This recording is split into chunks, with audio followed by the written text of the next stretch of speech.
You are watching Paras News.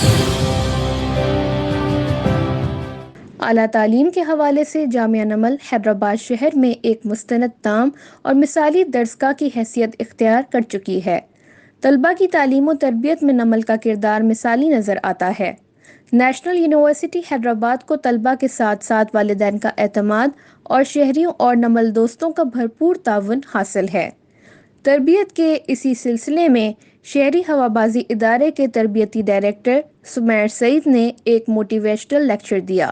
Sameer Saeed civil aviation کے تجربہ کار ترین افسرز میں شامل ہیں۔ ان کی بات چیت کا عنوان تھا the role of patience, gratitude, positive attitude and change in attaining success in life. یاد رہے شہر کی نامور علمی، ادبی اور سماجی بہبود کی تنظیم زہد نے تقریب کے انعقاد میں بھرپور معاونت کی۔ اس موقع پر طلباء اور فیکلٹی کے علاوہ نمل دوست بھی کثیر تعداد میں موجود تھے، جنہوں نے ڈائریکٹر سی ای اے سمیر سعید کی گفتگو کو دلچسپی سے سنا۔ سمیر سعید نے احادیث، اقوال زریں اور مشاہیر کے افکار کی مدد سے اپنی گفتگو کو دلچسپ بنایا اور حاضرین کے سوالات کے جوابات بھی دیے۔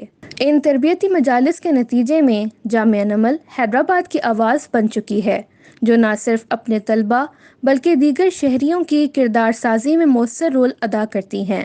تقریب کی نظامت کے فرائض شعبہ انگریزی کی ہونہار طالبہ جویریہ کمال نے ادا کیے اور سمیر سعید کے لیے تعارفی کلمات ادا کیے۔ ریجنل ڈائریکٹر بریگیڈیئر عامر نے معزز مہمان کو خوش آمدید کہا اور جامعہ نمل کے سٹاف کو بہترین انتظام پر شاباش دی۔ انہوں نے حاضرین کی موجودگی اور تقریب میں دلچسپی کو سراہا اور تقریب کے اختتام پر سمیر سعید کو نمل میڈل اور زہد سکہ پیش کیا۔ بریگیڈیئر عامر نے نمل کی تعمیری مجالس کو حیدرآباد کی آواز قرار دیا۔ اس موقع پر آواز حیدرآباد کی مجلس عاملہ کے ارکان عشرت علی خان، سلیم خان دیسوالی، ڈاکٹر عبدالمحسن، محمد تقی اور کاٹی کے ڈائریکٹر فائنانس غلام مرتضیٰ بھی موجود تھے۔ وہ میں نے یوتھ آف پاکستان کو شیئر کرنے کی کوشش کی ہے۔ تو یہی مقصد تھا کہ یوتھ آف دا کنٹری جو ہے وہ اس کی پرائیورٹی ہونی چاہیے۔ جو بھی ینگسٹرز ہیں اس ملک کے، ان کے لیے ہمیں اپنا ٹائم نکالنا چاہیے اور یوتھ کو ہی ہمیں پروجیکٹ کر کے ان کو سنوارنے کی کوشش کرنی چاہیے۔ جتنا بھی ہمیں موقع ملنا چاہیے وہ یوتھ کے لیے ضرور اس میں ٹائم نکلے۔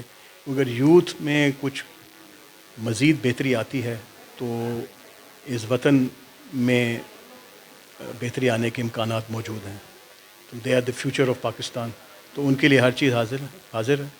تو میں بڑا مشکور ہوں بریگیڈیئر عامر صاحب کا کہ انہوں نے ایسی ایک سلسلے کا آغاز کیا ہے، اور جب بھی ہماری سول ایویشن اتھارٹی کی، ہمارے ٹریننگ انسٹیٹیوٹ کی کسی صورت میں بھی ان کو سپورٹ کی ضرورت ہوگی تو ہم ہمیشہ ان کے ساتھ کھڑے ہوں گے۔ Thank you. اس قسم کی تقاریب سے ایک تو یہ ہوتا ہے کہ جو نوجوان لوگ ہیں ہمارے، ان کی عقل و سلیم میں وہ نئی نئی باتیں آتی ہیں کہ جن پر رہ کر وہ زندگی کو آگے بہتر انداز میں گزار سکتے ہیں۔ جیسے کہ آج کی تقریب ہوئی اور سمیر سعید صاحب نے چار چیزوں پہ بات کی۔ گریٹیٹیوڈ پہ بات کی، پازیٹیو ایٹیٹیوڈ پہ بات کی، گریٹیٹیوڈ پہ بات کی، ٹالرنس یعنی صبر پہ بات کی، اور اس کے پھر فائدوں پہ بات کی۔ تو میں سمجھتا ہوں کہ ایک انسانی زندگی میں یہ 3-4 چیزیں بہت اہمیت کے حامل ہیں، اور ان چیزوں پر عمل کر کے ہم مستقبل میں ایک شاندار زندگی گزار سکتے ہیں۔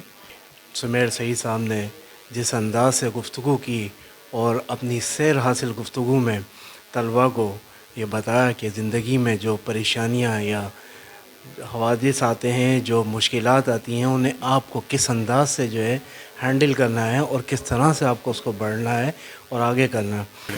اس بات میں تو کوئی کلام نہیں کہ نمل نہ صرف اس شہر بلکہ صوبے کی جامعہ ہے، اور اس حوالے سے بالخصوص نمل اب آواز حیدرآباد کا درجہ اختیار کر چکی ہے۔ ہر وہ کام جس میں شہر کی، صوبے کی، طلباء کی اور یوں سمجھ لیجئے کہ ایک من جملہ پورے شہریوں کی جس میں بہتری ہے، نمل ایک پلیٹ فارم مہیا کرتی ہے۔ تو میں بہت شکر گزار ہوں آج کے معزز مہمان کا کہ وہ تشریف لائے اور انہوں نے بہت ہی مفید گفتگو کی، اور یقیناً نہ صرف طلباء بلکہ نمل دوست حضرات جو اس موقع پر موجود تھے وہ بھی اس سے ضرور مستفیض ہوئے ہیں۔